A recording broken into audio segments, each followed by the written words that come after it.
Hello everyone, আসসালামু আলাইকুম। আর একটা নিউ ব্লগ নিয়ে চলে আসলাম আসমা কিচেন থেকে। আমি মাংসগুলোকে ছোট ছোট করে কিউব করে কেটে নিলাম। এখানে আমি তাওয়া চিকেন বানানোর জন্য আমি হাড় সহ মাংস নিচ্ছি। এখানে আমি এই আদা রসুন দিয়ে দিলাম, তারপরে গোলমরিচের গুঁড়ো, লবণ এগুলো দিয়ে ভালো করে মিক্স করে ম্যারিনেট করে রাখবো। খুবই ঘরোয়া মশলা দিয়ে সিম্পলভাবে কিভাবে তাওয়া চিকেন রান্না করা যায় আজকে আপনাদের সাথে শেয়ার করব।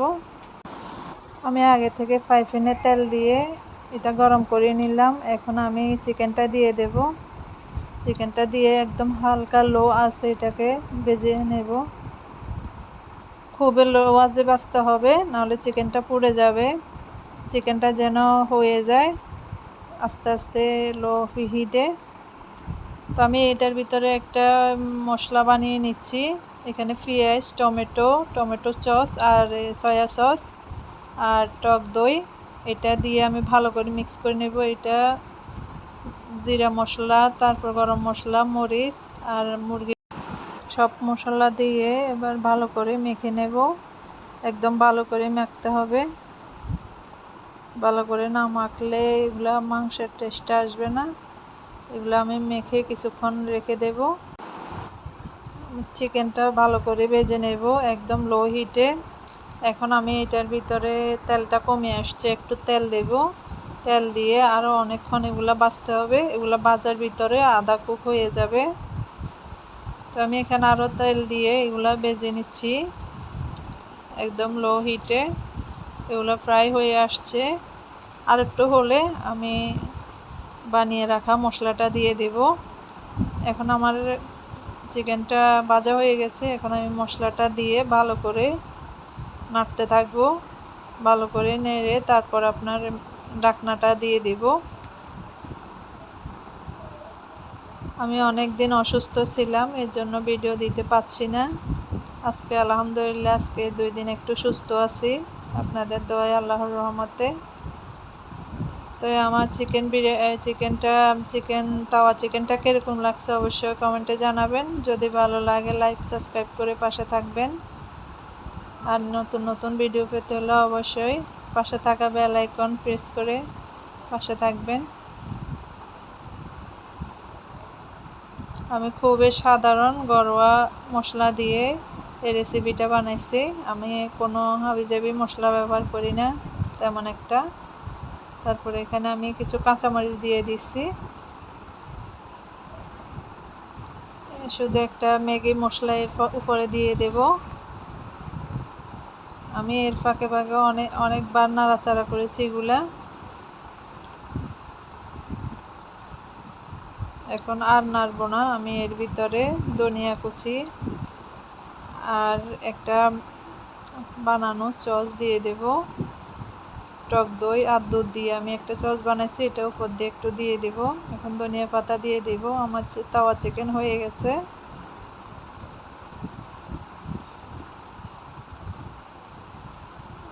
সসটা না দিলে চলে, আমি সুন্দরের জন্য এমনি দিচ্ছি, আপনারা না দিলেও পারবেন। আমার তাওয়া চিকেনটা আজকে পোলাওর সাথে খাওয়া হবে। খুবই মজা হয়েছে। আমার বাচ্চারা তো এখন 2 দিন পর পর আমার কাছে বায়না করে এটা বানিয়ে দিতে। আমি একদম শুকিয়ে ফেলে এনে একটু জুসি রাখছি যেন পোলাওর সাথে খাওয়া যায়। খুবই টেস্টি একটা রেসিপি, অবশ্যই ট্রাই করতে পারেন। সবাই ভালো থাকবেন, সুস্থ থাকবেন, আমার জন্য দোয়া করবেন।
সবাই ভালো থাকুন। আল্লাহ হাফেজ।